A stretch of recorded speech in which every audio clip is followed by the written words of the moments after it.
இதுக்கெல்லாம் தான்டா பயமா இருக்கு உங்களுக்கு பொண்ணு கொடுக்க. என் அம்மாவை அங்க அம்மாவா பார்க்க ரெடியாக சார். உங்க அம்மாவை நான் ஏன் உங்க அம்மாவை எங்க அம்மாவை பார்க்கணும்? அப்படி பார்த்தாங்கன்னா அப்படிலாம் பார்க்க முடியாது தம்பி. உங்க அம்மா அந்த பிள்ளை ஏன்டா அவங்க அம்மாவை பார்க்க போது? அவங்களுக்கு அம்மா ஏற்கனவே இருக்காங்க. அவங்க அம்மாவை நான் அம்மான்னு தான் கூப்பிடுறேன். நீ அவங்க அம்மாவை அத்தனை கூப்பிடு. என் பிள்ளை என் பேச்சு தான் கேட்கணுன்றத நாங்க முதல்ல சொல்லுவோம். இப்பவும் பாருங்களேன், பிடி உங்ககிட்ட தான் இருக்கு, தெரியுதா? குழந்தை சந்தோஷமா இருக்கணும்னு தானே நீங்க உள்ள வாங்கன்னு சொல்றேன்.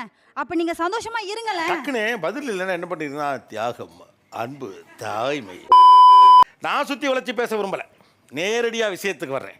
ஏன் அம்மா பையன் வேண்டாம் சொல்றேன், மக்களுக்காக சொல்றேன். எனக்கு இது வேணும் வேணான்ற டெசிஷன் அவங்க எடுக்கிறதா இருக்கணும். ஆ. பட் அதை தாண்டி எங்க அம்மா சொல்றது தான் முடிவு, அதை கோட்டை தாண்டி நான் வரமாட்டேன் நீயும் வராத நிக்கிறது. ஓ, நீ அப்படி வரியா? தொட்டது தொண்ணூறுக்கு அம்மாட்ட பர்மிஷன் கேட்பாங்க. இதனால எனக்கு அம்மா பையன் வேணாங்கிறாங்க. நானுமே வந்து ஒரு அம்மா பையனை தான் கல்யாணம் பண்ணியிருக்கேன். இது நல்ல விஷயம் தானே. எவ்வளோக்கு அவ்வளோ அவர் அம்மாவை விரும்பினாரோ அதே 100% இப்ப என்ன விரும்புறாரு. ஆக்சுவலா அம்மா பையன் என்பவன் பெண்ணை நன்கு புரிந்து கொண்டவன் சொல்றாங்க. இப்படியே உசுப்பேத்தி உடம்ப ரணகலம் ஆக்கிட்டாங்கடா. ஒன்ஸ் மேரேஜ் ஆயிடுச்சுன்னு வச்சுக்கோங்களேன். ஸோ அந்த இடத்துல 2 ஃபீமேல்ஸ் இருப்பாங்க. அவங்களுக்கு எது ஹேண்டில் பண்ணுறது, யாரை ஹர்ட் பண்ணாமல் பண்ணுறதுன்ற இம்பேலன்ஸ் தான் இருக்குமே தவிர ஒரு பேலன்ஸ்டான ஒரு ரிலேஷன்ஷிப் கொண்டுட்டு போகிறதுக்கான மெச்சூரிட்டி இருக்குமான்றது ஒரு கொஸ்டின் மார்க். அது கரெக்ட் தான் சார், 2 பேரையும் பேலன்ஸ் பண்ண அப்புறம் முடியாது. எப்படி நான் அந்த பையனை கட்ட முடியும்? சாம்பார் அப்ப எனக்கு கரெக்ட் நான் எல்லா பையனும் அந்த மாதிரி இருக்கிறது இல்ல சார், பேலன்ஸ் பண்ண தெரியாதுன்னா இப்ப அம்மா கூட விட்டு கொடுக்குற அம்மாவா இப்போ இருக்கலாம். எல்லா பையனும் அப்படி இருக்கிறது இல்லைன்னா பாதி பையன் அப்படி இருக்கான்னு அர்த்தம் இல்லையா? கண்டிப்பா இல்லையா? சார், அப்ப நான் கட்ட போற பையன் யாருன்னு எனக்கு தெரியாதுல்ல. அப்ப நான் ஒரு ஸ்டாண்டர்டான கால் தானே எடுக்க முடியும். என்னையவே சிந்திக்க வச்சுட்டானே. இப்ப நீங்களே கூட ஒரு வார்த்தை சொல்லி இருந்திருக்கலாம், ஏப்பா பொண்டாட்டியா அம்மானும் தான், நீ பொண்டாட்டிக்கு தான்ப்பா முக்கியத்துவம் கொடுக்கணும் தாங்க நான் சொல்லி வளர்த்துருக்கேன்னு சொன்னா பயப்பட போறது இல்ல. எனக்கு ஃப்ரெண்ட் இருக்கலாம், என் கூட என் காலனியில் எனக்கு சிஸ்டராக ஒரு பொண்ணு இருக்கலாம். நாளைக்கு அந்த பொண்ணு என்கிட்ட ஏதாச்சும் ஒரு ஹெல்ப் அண்ணா என்கிட்ட ஹெல்ப் கேட்கும்போது என்ன பண்றது? நான் எங்கள் அம்மாட்ட போய் சொல்லும்போது, டேய் தம்பி உனக்கு ஏதாச்சும் பிரச்சனை வந்துட போது பார்த்துடுறான்னு எனக்கு கேரிங்காக சொன்னாலும் அந்த பொண்ணு கேட்குற ஹெல்ப் கரெக்டான ஹெல்ப் அதுக்கு நான் பண்ணணும்னு சொன்னால் எங்கள் அம்மாட்ட நான் அதுக்காக சண்டை போடுவேன். சபாஷ், சரியான போட். அவங்க சொல்கிற பாயிண்ட் வந்து ஒரு தேர்ட் பர்சன் வச்சு சொல்கிறாங்க. பட் இந்த ஃபேமிலிக்குள்ளன்னு வரும்போது 2 ஃபீமேல்ஸுமே 2 பில்லர்ஸ் மாதிரி அந்த ஃபேமிலிக்கு. உங்களை திருமணம் பண்ணிக்க போற பொண்ணும் உங்க அபார்ட்மெண்ட்ல இருக்க அக்காவும் ஒன்றும் இல்லை, ஈக்குவலான ஒரு முக்கியமான ஆளா நான் வர்றேன். நான் வந்து அந்த எக்ஸ்பீரியன்ஸை இங்கே மேட்ச் பண்ண முடியாதுங்கிறேன். எந்த பால் போட்டாலும் கோல் போட்டுறானே. தேர்ட் பர்சனுக்கே ஹேண்டில் பண்ணுற ஒரு சுச்சுவேஷன் இருக்குன்னு தேர்ட் பர்சன் பண்ணலாம் தம்பி, ஏன்னா அது ஒர்க் ஆகிட்டையும் பிரச்சனை இல்லை. அந்த தேர்ட் பர்சன்ட்ட முடியாதுக்கா, எங்கள் அம்மா திட்டுதுன்னு சொன்னா அந்த அக்கா என்ன சொல்லுவாங்க? சரி பண்ணுருவாங்க. நீங்கள் கல்யாணம் பண்ணி நாளைக்கு உங்களுக்கு பொண்டாட்டி வருதுன்னு வச்சுங்களேன், சாரிப்பா எங்கள் அம்மா திட்டுறாங்கன்னு சொன்னால் அந்த பிள்ளை என்ன பண்ணும்? ஃபீல் பண்ணுவாங்க. அப்போ என்ன பிரச்சனை ஆகும்? சண்டை வரும். கால் வைக்கிற இடமெல்லாம் கண்ணி விடி வைக்கிறாங்களே. சண்டை வரும். அதைத்தான் அந்த பொண்ணு சொல்லுது, பேலன்ஸில் ப்ராப்ளம் இருக்கும். 2 பேருமே சப்போர்ட்டா இல்லாத பட்சத்துல நாங்க எங்களுடைய பிரச்சனை போய் யார்கிட்ட ஃபேஸ் பண்றது? நாங்க எங்க தரப்ப முதல்ல சொல்லுவோம். என் பிள்ளை என் பேச்சு தான் கேட்கணும்ன்றத நாங்க முதல்ல சொல்லுவோம். இப்பவும் பாருங்களேன், பிடி உங்ககிட்ட தான் இருக்கு, தெரியுதா? பொம்பளைக்கு அடக்க இருக்க, போக்கிரித்தனம் இருக்க கூடாது. இப்போ என்ன நடக்குதுன்னா, அவங்க சொல்றது வந்து நீங்க விட்டு கொடுக்கறது எனக்கு வேண்டாம். அந்த பொண்ணு என்ன கேட்கறாங்கன்னா, எனக்கு ஒரு பிரச்சனைனா என் புருஷன் என் பக்கம் நிக்கணும். இவ்வளவு அமளிதுமணி இங்க நடந்துட்டு இருக்கு, டம்மியா உட்கார்ந்து ஒருத்தர் மிச்சம் தின்னுட்டு இருக்கா. நான் பாப்பேன்ல அந்த பையன் கஷ்டப்படுறான்ல, சரி ஓகே, அப்ப நீ போய் ஒய்ஃபை போய் நீ பேலன்ஸ் பண்ணு. ஏப்பி விடாம பேசுற பார்த்தா ஒரே டயலாக தான் ஊருக்குள்ள சொல்லி தெரியற போல இருக்கு. ஆனா அவங்க ப்ளே பண்றது மதர் ரோல், இன்னொருத்தவங்க வர போறது வைஃப் ரோல். இல்ல தங்கம், அம்மா லவ் வேற, ஆமா வைஃப் கிட்ட இருக்கிற லவ் வேற. அத கண்டிப்பா அவன் கொடுக்க தான் போறான். நீங்க பயப்படாதீங்க, தைரியமா வாங்க. எப்படி நம்புவேன்? என் பையன் எனக்கு சப்போர்ட் பண்ணணும் தான் நான் நினைப்பேன் அப்படின்னு சொன்னாங்க. அந்த இடத்துல என்னன்னா, அந்த இடத்துல யார் மேல தப்பு இருக்கோ அவங்கள கேள்வி கேட்கணும் அப்படிங்கிறது தான் பாயிண்ட். உச்சாம்பாரா ஒரு புது பாயிண்ட். அம்மா இந்த விஷயத்துல சென்சிட்டிவ், ஆனா தப்பு அவங்க மேலதான். நீங்க அம்மாவை சமாதானப்படுத்த பாப்பீங்களா, இல்ல அவங்க தப்பை தான் சுட்டி காட்டுவீங்களா? வந்து இப்ப நான் என்ன உங்கள்ட்ட சொல்றது? அம்மா அதில் வருந்துவார்களா இல்லையா என்பதுதானே ப்ரையாரிட்டி. இப்போ இந்த ப்ரையாரிட்டி உங்களுக்கு இருக்க பட்சத்தில் எனக்கு நியாயம் கிடைக்காது, சண்டை தான் வருங்கிறதா இங்க இருக்கக்கூடிய தரப்பு. தேவையில்லாத ஐடியாலாம் கொடுத்துட்டு நம்மளை இறக்கி விட்டு வெடிக்க பார்க்கறானே. நான் சங்கடப்படுவேன்னு தெரிகிற விஷயத்த எப்படி என்கிட்ட எடுத்து சொல்லணுங்கிறதும் அவனுக்கு தெரிஞ்சிருக்கும். இப்போ மறுபடியும் நீங்கண்டே தான் அந்த வாழ்க்கையில் இருக்கீங்க. இவ்வளோ ஷோக்கு நடுவில் அம்மா பிள்ளை ரகசியமாக அந்த பேசிட்டு இருக்காங்க. அவங்க சொல்கிறாங்க, அவன் கோபிநாத் ஒன்று என்ன வேணாலும் கேட்பான், நீ எதுவும் பேசிடாதரா, அம்மா இருக்கேன் நான் பார்த்துக்கிறேன் அப்படின்னு அவங்க சொல்கிறாங்க. அந்த விஷயத்தில் ஜாக்கிரதையாக நாங்கள் இருப்போம். அம்மாவை பற்றி நன்கு தெரிந்த பிள்ளை அம்மாவை சமாதானப்படுத்துவாரா, நியாயத்தின் பக்கம் நிற்பாரான்னு கேட்டால் எனக்கு வேற வழியில் முதல்ல அம்மாவை தான் சமாதானப்படுத்துவேன். அப்படியா? அப்படித்தான். அப்போ இந்த பிள்ளை என்ன சொல்லுது, எனக்கு நியாயத்தின் பக்கம் நிற்கிறவன் தான் வேணும். ஓ அம்மா சங்கடப்படக்கூடாதுன்னு நீ வாழ்ந்துக்கிட்டு தான் அப்ப என்ன பத்தி கவலைப்படலையா? என்ன கொடுமை சரவணன். என் பையன் என்னை சமாதானப்படுத்திடுவான். ஆனா நான் பர்சனலா இந்த விஷயத்துல ஹர்ட் ஆயிருக்கேங்கிறத எனக்கு சென்ஸ் பண்ணிடுவான். அப்ப எனக்கு அந்த கில்ட் வந்துரும். இவனுக்கு முகரக்கட்டையெல்லாம் பார்த்தாக்க அவ்வளவு நல்லவனுங்க மாதிரி தெரியலையடா. மூணாவது ஆளா நான் இங்க ஒருத்தன் இருக்கேன்.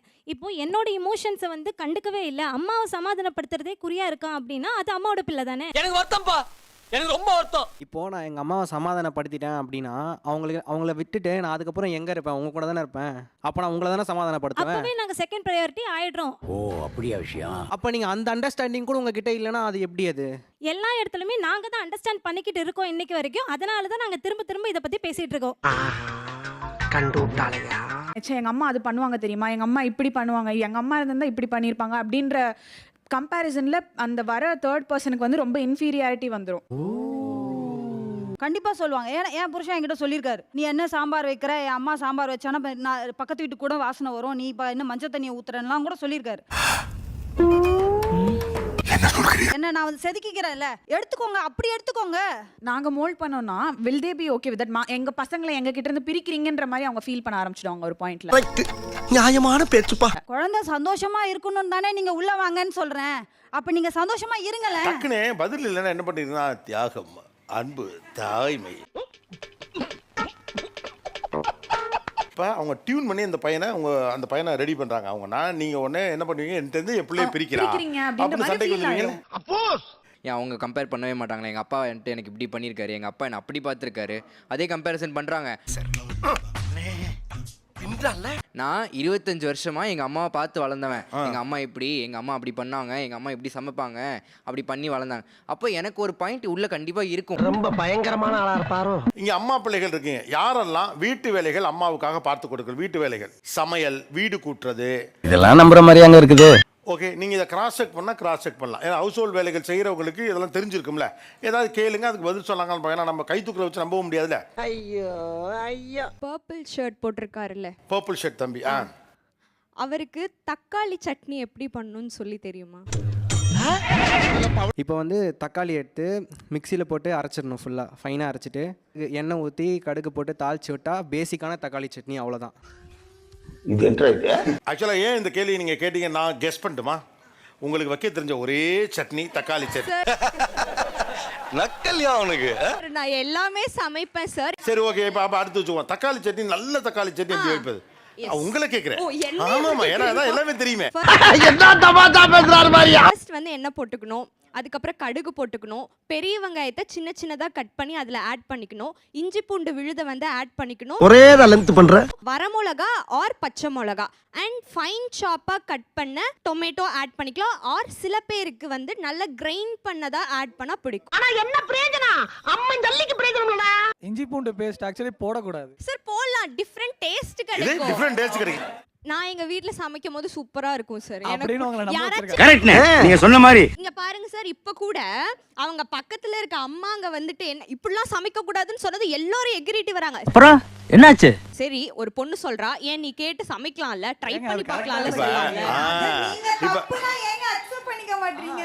சூப்பரோ சூப்பரா. உங்க பாயிண்ட் எப்படி இருக்குன்னா, அம்மா சொன்னாலே கேட்க கூடாதுன்ற மாதிரி இருக்கு. அதுக்காக நீங்க சம்பந்தமே இல்லாம ஒரு காம்பினேஷன் எடுத்துட்டு வந்தாலும் அதை நாங்க அக்செப்ட் பண்ணணும் நீங்க நினைக்கிறீங்க. எப்படி நம்மால் பின்றேன் பாரு. இங்க இருக்கவங்கல எத்தனை பேர் பாத்ரூம் டாய்லெட் க்ளீன் பண்ணிருக்கீங்க? how frequent you will clean? என்னமா எல்லாத்துக்கும் கை தூக்குறாங்க? அதை நினைச்சு நான் ரொம்ப பெருமைப்படுறேன்டா. இப்போ நாங்க தான் உங்களுக்கு கட்டுறதா இல்லையான்னு யோசிக்கணும். அந்த இடத்துல இருக்கிறோம். ரொம்ப கரெக்டா சொன்னப்பா. இது முதல்ல சொல்லிடக்கூடாது. ப்ளூ கலர் saree கட்டிருக்காங்கல, அதுக்கு பக்கத்துல ஒரு அண்ணா உட்கார்ந்திருக்காங்கல. ஏமா அண்ணான்னு சொல்லிட்டு கேட்டா என்னமா சொல்லுவான்? சுண்ட வத்தல் குழம்பு எப்படி வைக்கிறது சொல்லுங்க. அதாவது கேர்ள்ஸ்க்கு வயிறு வலினா எல்லா அம்மாவும் வச்சு கொடுத்துருப்பாங்க, கண்டிப்பா எல்லா பொண்ணுங்களுக்கும். ஏப்பா அப்படியெல்லாம் ஒண்ணும் இல்லையே. நார்மலாக எண்ணெய் ஊற்றிட்டு கடுகு போட்டு அதுக்கப்புறம் தக்காளி வெங்காயம் அரிஞ்சு போட்டு அதுக்கப்புறம் வந்து இது கூடயே வந்து பொட்டேட்டோ அரிஞ்சு போட்டு கன்றாவிய எப்படி இந்த மனுஷன் எப்படி ஆயிட்டாரு பாத்து. வெங்காயம் என்ன வெங்காயம் போடுவீங்க? ஆமா, இன்னொன்னு என்னன்னா அவன் ஹோட்டல் செஃப் கிடையாது. இது என்னன்னா உங்களுக்கு தெரிஞ்ச ஒரே ஒரு ஐட்டத்தை இப்ப நான் அவருக்கு பிசிமிலா பாத் எப்படி செய்வீங்க? சாம்பார் அப்ப எனக்கு பிசிமிலா பாத் எப்படி செய்வீங்க? இல்ல அது நான் பண்ணது இல்ல. நீங்க ரொம்ப நுட்பமான ஒண்ணு உனக்கு தெரியுமான்னு கேட்டா இது என்ன கதையா இருக்குது? தெரியாம தான் கேக்குறேன். இதெல்லாம் ஒரு பழப்பா. அந்த பிளாக் கலர் ஷர்ட் அவங்க வந்து வீடு கூட்டியிருக்காங்களா? இது வரைக்கும் வீடு கூட்டணும்னா எப்படி கூட்டணும் அப்படின்னு உங்க அம்மா சொல்லி கொடுத்துருக்காங்களா? அப்படி பாரு, ஃபஸ்ட்டு உள்ள கடைசி ரூம்லேருந்து ஸ்டார்ட் பண்ணி வாசல் வரைக்கும் எடுத்துகிட்டு வருவோம். ஒரு ஓரத்தில் வைக்க மாட்டோம், ஏன்னா ஓரத்தில் வச்சா குப்பை மாதிரியே நம்மளும் ஓரமாக போயிடுவோம்னு சொல்லி கொடுத்துருக்காங்க. என்ன மனுஷன் கட்டில் கீழே படுத்து கீழேருந்து நல்லா பெருக்கி எடுத்து மணி கடைசியில் கூட்டாம கூட்டாமல் இந்த மாதிரி பேச முடியாது. ஏன்னா அந்த போய் ஆரம்பிச்சாலே லாஸ்ட் ரூம்ல இருந்துட்டான். நீங்க ஒரு தத்தியா இருக்கீங்கன்னு நினைச்சோம், ஆனா இப்படி ஒரு புத்திசாலியா இருப்பீங்கன்னு நினைச்சே பார்க்கல. ஆளு பார்க்க அரவிந்த் சாமி மாதிரி இருக்கான். அவனை எவ்வளவு கேள்விமா கேட்ப நீ?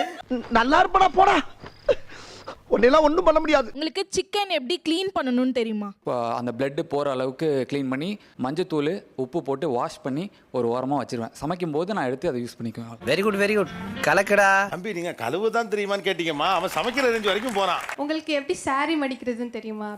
அப்போ கூட மடிக்க தெரியுமா? இல்ல சாரி மடிக்க தெரியுமா? கொஞ்சம் ஓவரா தான் போய்கிட்டு இருக்க நீ. தம்பி ஒரு சாரி இருந்தா எடுத்துட்டு வாப்பா. இந்த பயலுக்கு ஒரு கல்யாணம் பண்ணி வைக்கிறதுக்குள்ள நமக்கு எவ்வளவு கஷ்டமா இருக்கு. எங்க மக்கள் பாவம் சார். சிலம்ப சுத்த தெரியுமா? அந்த கல்லை தூக்கி பின்னால போட தெரியுமா? மாட்டை அடக்க தெரியுமா? 5 பேர் வந்து அடிக்க தெரியுமான்னு கேட்ட ஊர்ல கடைசியா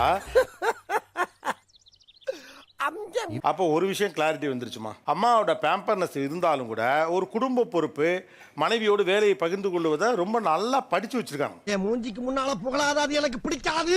இப்போ இவங்க இவ்வளோ எல்லாரும் கேட்டாங்க இல்லையா, ஹவுஸ் ஹோல்டு ஒர்க் எல்லாம் செய்ய தெரியுமா பசங்கள் கேட்குறாங்களா? இப்போ நாங்கள் திருப்பி அதை கேட்குறோம். எத்தனை பேருக்கு எல்லா ஒர்க்கும் தெரியும்? இப்படி கேட்டா நீங்க என்ன ஃபீல் ஆகும் உங்களுக்கு? ஃபர்ஸ்ட் ஃபீல் வந்து இவ்வளோ வேலை வாங்கிடுவாங்களோ, ஃபுல் டைம் நம்மளே செய்கிற மாதிரி இருக்குமோன்னு ஒரு ஃபீல் கண்டிப்பாக வரும். ஓகே, அவங்க வீட்டில் வேலை செய்யறதுக்காக ஆள் எடுக்கவா அந்த கேள்வி கேட்குறாங்க. அப்படிதானே தோணும். என்னடா அது இவங்களை கல்யாணம் பண்ணி போனா இவங்க கிட்ட வேலைக்கு ஆள் எடுக்கிறானுங்களா இல்ல நம்மள கல்யாணம் பண்ணி கூட்டு போறானுங்களான்னு தோணும். என்ன கொடுமை சரவணன். இப்போ நீங்க வீட்டுக்கு வேலைக்கு ஆள் எடுக்கிறீங்களா, கணவரை தேர்வு செய்கிறீங்களா? இப்போ இவ்வளோ மாறி இருக்கக்கூடிய ஒரு பையனை இன்னமும் இவன் பழைய ஆள்னே சொல்லிட்டு இருக்கீங்களே எப்படி? கரெக்ட், நியாயமான பேச்சுப்பா. அவங்க யாருமே என் அம்மாவை அங்கே அம்மாவா பார்க்க ரெடியாக சார். உங்க அம்மாவை நான் ஏன் உங்க அம்மாவை எங்க அம்மாவை பார்க்கணும்? அப்படி பார்த்தாங்கன்னா அப்படிலாம் பார்க்க முடியாது தம்பி. இதுக்கெல்லாம் தான்டா பயமா இருக்கு உங்களுக்கு பொண்ணு கொடுக்க. உங்க அம்மா அந்த பிள்ளை ஏன்டா அவங்க அம்மா பார்க்க போது? அவங்களுக்கு அம்மா ஏற்கனவே இருக்காங்க. இல்லை சார், நாங்கள் என்ன யோசிக்கிறோன்னா அவங்க அம்மாவை நான் அம்மான்னு தான் கூப்பிடுறேன். நீ அவங்க அம்மாவை அத்தனை கூப்பிடு. அடிக்கடியா ஒரு மனுஷன் கிராஸ் பண்ணுவேன், ஒரு ஆர்டரா ஃப்ளோவா போய்கிட்டு இருக்கேன். நான் வந்து எங்கேயாச்சும் வெளியில் போகணும், இங்கே போகிறேன் அப்படின்னு நான் வந்து அவங்க கிட்ட இப்போ நான் சொல்கிறேன்னா, அவங்க கேட்குற முதல் கேள்வி என்ன இருக்கும் அப்படின்னா, அம்மா கிட்ட சொல்லிட்டியா? What bro, it's very wrong bro. நான் என்ன சொல்ல வரேன், அம்மா பையனை இல்லாட்டி கொஞ்சம் மரியாதை தெரிஞ்ச பையன் இதை கேட்பான். இதுக்கு அம்மா பையனா இருக்கணுங்கிற அவசியம் இல்லை, மரியாதை தெரிஞ்ச பையனா இருந்தா போதும். நீங்க வாட்டி கிளம்பி பேக்கை போட்டுக்கிட்டு இப்படி போனா எங்கடி போறான்னு உங்க அம்மா கேட்க தானே செய்வாங்க. அது முறை தானே. அப்ப இதுக்கு அம்மா பிள்ளையாக இருக்கணுங்கிற அவசியம் இல்லை, மரியாதை தெரிந்த பிள்ளையாக இருந்தால் போதுமானது. சரியான போட்டி.